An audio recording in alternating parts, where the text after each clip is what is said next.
ఎందుకు చెప్తున్నా ముచ్చటంటే ప్రజా ఉద్యమాలు ఎప్పుడైతే బలంగా జరుగుతాయో అప్పుడే ప్రభుత్వాలు పార్టీలు దిగొచ్చి మనకు మద్దతు ఇస్తారు. ఈరోజు బీసీ ఉద్యమం ఇప్పుడు జరిగేది కాదు, 50 ఏళ్ళ నుంచి ఉద్యమాలు చేస్తున్నాం, వేల సార్లు ధర్నాలు చేశాము. హాస్టళ్ల సంఖ్య పెంచడానికి కానీ, గురుకుల స్కీమ్ పెట్టినప్పుడు కానీ, ఫీజు రియంబర్స్మెంట్ పెట్టినప్పుడు కానీ, స్కాలర్షిప్లు వచ్చినప్పుడు కానీ, లోకల్ బాడీ రిజర్వేషన్లు ఎన్టీ రామారావు పీరియడ్లో పెట్టినప్పుడు కానీ అనేక ఉద్యమాలు చేసిన తర్వాతనే ప్రభుత్వాలు కన్విన్స్ అయ్యి ఏర్పాటు చేశాయి. అందుకే ఈ ఉద్యమం యొక్క ప్రభావం కేంద్ర ప్రభుత్వం శకదాలుగా పార్లమెంటుకు, అన్ని పార్టీలకు, అప్పుడే ఈ పార్టీలు ప్రభుత్వాలు దిగొస్తుంది. ఇనుము అయినా అంత పెద్ద ఇనుమును నిప్పులో పెట్టి రాజేస్తే ఎట్లా అంటే అట్లా ఒదుకుతుంది. అట్లాగే ఈ పార్టీలు ప్రభుత్వాలు దిగి రావాలంటే తప్పని పరిస్థితిలో చేయవలసి వస్తుంది. అది లేకుండా ప్రజా ఉద్యమాలు లేకుండా ప్రపంచంలో ఎక్కడ కూడా మార్పు రాలేదు. బీసీ ఉద్యమము గుణాత్మకమైనటువంటి మార్పుల కోసం పోరాడేది, రాజకీయ ప్రయోజనాలకు, వ్యక్తి ప్రయోజనాల కోసం కొట్లాడలేదు. ఈరోజు దేశంలో ఎక్కడ లేని విధంగా హాస్టళ్ళు, గురుకులాలు, ఫీజు రియంబర్స్మెంట్, స్కాలర్షిప్ ఉండడం వల్ల ఈరోజు సమాజంలో ప్రతి ఒక్కరు చదువుకోవడం వల్ల లేబర్ దొరుకుతున్నటువంటి పరిస్థితి ఏర్పడ్డది. ఒకప్పుడు మనకి ఇక్కడ అపార్ట్మెంట్ కట్టేటప్పుడు, రోడ్లు వేసేటప్పుడు ఎవరు లేబరు? పాలమూరు లేబర్, ప్రకాశం లేబర్, శ్రీకాకుళం లేబర్ ఉంటుంది, ఇక్కడ రంగారెడ్డి, మెదక్ లేబర్ ఉంటుంది. ఇప్పుడు మన లేబర్ లేరు. ఎక్కడ? బీహార్, ఛత్తీస్గఢ్, మధ్యప్రదేశ్ నుంచి లేబర్ను తెచ్చుకునే పరిస్థితి ఏర్పడేది. ఇంత మార్పు బీసీలు చదువుకోవడం వల్లనే ఈ మార్పు వచ్చింది.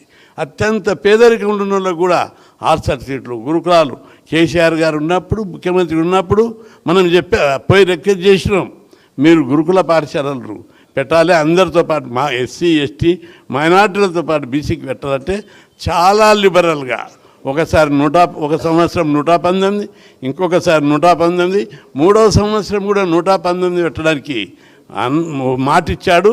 అయితే ఆఫీసర్లు బిల్డింగ్లు దొరుకుతలేవని చెప్పి కన్విన్స్ చేసి 33కే పరిమితం చేశారు. మొత్తం 300 స్కూళ్ళు ఆ 3-4 సంవత్సరంలో చేశారు. కాబట్టి చాలా మార్పు ఈ సమాజానికి పునాది పడ్డది. మన మాజీ ముఖ్యమంత్రి, మన నాయకుడు కేసీఆర్ గారు సమాజంలో మార్పు, గుణాత్మకమైన మార్పు గురించే మొత్తం ప్లాన్లు వేసేవాడు. మనం కూడా మన బీసీ ఉద్యమాలు కూడా సమాజంలో ఏదో ఒక వ్యక్తికి, ఎవరు నాయకునికి మార్పు కోసం కాదు, ప్రతి ఒక్కరు చదువుకోవాలి, చదువు ద్వారానే ఈ సమాజంలో గుణాత్మకమైన మార్పు వస్తుందని చెప్పి మొదటి నుంచి పోరాడుతున్నాం. ఆ దిశగా దేశంలో ఎక్కడ లేని విధంగా మన రాష్ట్రంలో గుణాత్మకమైన మార్పు వచ్చింది. ప్రతి ఒక్కరు చదువుకుంటున్నారు. దీన్ని చూసి ఇతర రాష్ట్రాలు కూడా ఈ దిశగా అడుగులు వేస్తున్నారు. కర్ణాటక ముఖ్యమంత్రి 2 ఐఏఎస్ ఆఫీసర్లు పంపించి ఇంతమంది ఎట్లా చదువుకుంటున్నారని రిపోర్ట్ తెప్పించుకున్నాడు. మేము పోయి మధ్యప్రదేశ్ ముఖ్యమంత్రి ఢిల్లీలో కలిసినప్పుడు మీ స్టడీ చేస్తున్నాం, తెలంగాణ ఆంధ్రప్రదేశ్లో ఏ మార్పు అవుతున్నదో మేము కూడా స్టడీ చేస్తున్నాం అన్నారు. కాబట్టి ఇప్పుడు వచ్చినటువంటి రిజర్వేషన్ల విషయంకి వస్తే తప్పనిసరి రిజర్వేషన్ల కోసం ఎక్కడ మేము తల ఉంచలేదు, తల దించలేదు, సాధించే వరకు వదిలిపెట్టలేదు. ఇది వ్యక్తి ప్రయోజనం కాదు, సమాజంలో అనేక మార్పులు వస్తున్నాయి. ఆ మార్పులకు తగ్గట్టు ఇది ఏం పంచాయతీ? అన్నదమ్ముల పంచాయతీ. మేము ఏ కులానికి, ఏ వర్గానికి వ్యతిరేకం కాదు. భారతదేశంలో కుటుంబం లేక భావిస్తే ఈ దేశంలో ఉన్న అన్ని కులాలు అన్నదమ్ముల వంటి వారు, ఎవరి వాటా వాళ్ళకి ఇవ్వాలనే పోరాటం ఇది. అందుకే మా వాటా కోసం జరిగే పోరాటం. ఈ పోరాటంలో గుర్తించాలి అన్ని పార్టీలు, అందరూ ముఖ్యులు. ఏనాటికైనా ఇవ్వక తప్పదు. ప్రజాస్వామ్య దేశం, రాజ్యాంగబద్ధమైన హక్కులు ఉన్నాయి.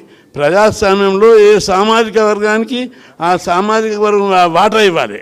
ఇక్కడ కోర్టులో అన్యాయం జరిగినట్టుగా కూడా ప్రజల్లో బలమైన ఉంది. ఈ మూమెంట్ రావడానికి ఈ ఒక స్ట్రాటజీ ప్రకారమే మేము చేశాం. జీవో వచ్చింది, ఆ జీవో అందరికీ తెలుసు ఆ పద్ధతి. కానీ చూద్దాం రాజ్యాంగం నుండి ఎంతవరకు ముందుకు పోతుందని. మొదటి రోజు ఇవ్వలేదు, రెండవ రోజు ఇవ్వలేదు, మూడవ రోజు 50% సీలింగ్ అనే దాని మీద బలంగా వాదనలు వినిపించారు. ఏంటిది? అగ్రకులాలలోని పేదలకు 10% రిజర్వేషన్లు ఇస్తే సీలింగ్ వర్తించదు, బీసీలకు ఇచ్చినప్పుడే సీలింగ్ వర్తిస్తుందా అని చెప్పి నిలదీయడం జరిగింది. అదేవిధంగా 50% సీలింగ్ రాజ్యాంగంలో ఎక్కడ లేదు. అయితే ఇక్కడ ఒక పాయింట్ ఉంది, చాలామంది అబ్జర్వ్ చేయాలి. అది ఈ సీలింగ్ మీద 9th షెడ్